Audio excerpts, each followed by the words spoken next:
Alright, the purpose of this video is to show you how to create a favicon for your Google site. Now, you may be saying, favicon, what on earth is that? So let's just go to it. I'm pointing up to favicon up here.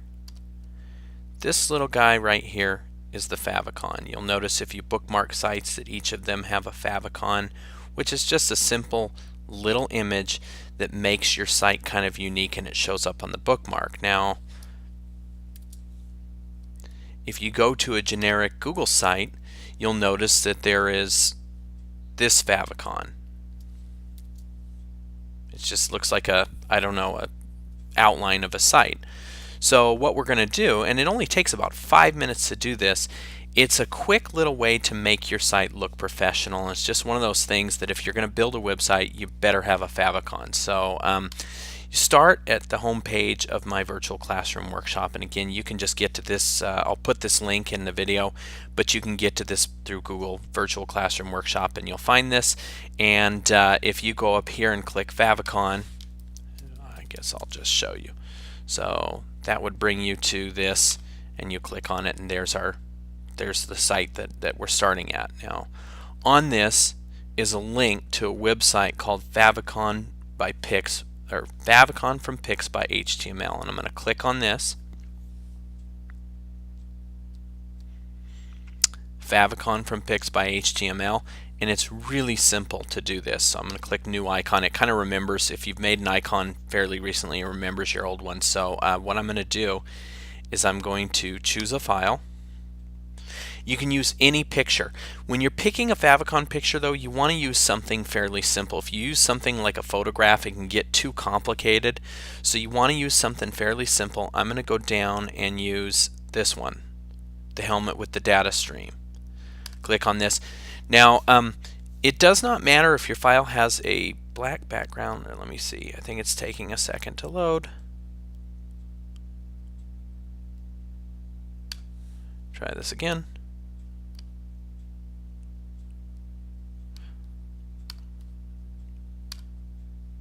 There we are. For some reason that had a hard one. Okay, once you click the picture, it doesn't matter, you can use any type of picture, JPEG, PNG, really doesn't matter. Once you pick a picture, you click generate favicon.ico.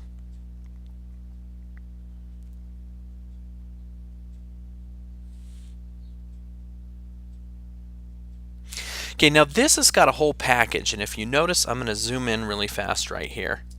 If you notice over here, whoops, didn't mean to do that. You've got the static favicon, you've also got a moving favicon. So it will allow you to use both. I'm not really into the moving favicons, so I don't ever use that, but what you want to do, once you've downloaded your image, you want to go to customize, and I'll tell you why. Unless you want a white background on your image, like if you look up here, I'm going to move to this really fast. This was my old virtual classroom favicon. It hasn't updated yet. I changed that. I'm not sure why it hasn't updated. But you notice there is a white background. That's because I didn't do this on here. So what we're going to do is we're going to choose transparent background color, and it's going to switch that. At least I think it is. There, and then I'm going to click OK. And then you've got a couple choices here. You can download the whole package, which is a zip file, and you've got the animated one and your favicon. I don't like using that, so I go to download only favicon ico. Now, I want you to notice here, and let me zoom in on this. A favicon is a specific file type. It's a .ico file. And it also even has to have, if it's going to work in your website, it even has to have a specific name, and that is favicon.ico. So if you try to rename this, you're going to find that it doesn't work. So I'm going to click on this, and notice it's got it way up here. I right click, save image as, and you're going to notice I've got the type icon, and I'm going to go ahead, I'm going to create a new folder. Now, something worth noticing, I've already got a favicon in this, and do you notice it automatically puts favicon 1? If I save it as favicon 1, it won't work when I try to do my website. If I save it as favicon, it's going to replace what I've got. So I might as well replace that. I don't need that anymore. So what I'm going to do is I'm just going to erase the 1. I'm going to choose favicon.ico, click Save. Yes, it already exists. And I don't know if it's going to switch my file or not. Sometimes it does right initially, sometimes it doesn't. So I've saved my favicon. Let's see.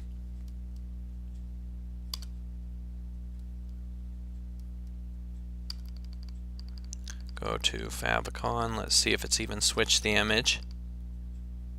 It's switching right now. So you see I've saved that. Now to put it on my Google site. This is the easy part. So here's just a generic Google site. To load my favicon in, I click Manage Site, and then I go to Attachments. So Attachments is over here.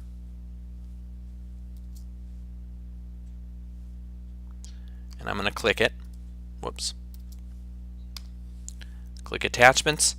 Don't have much on here yet. I go to Upload.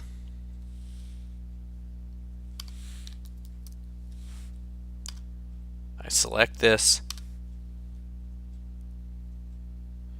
And watch what happens up here. Oh. There we are. I've got my favicon.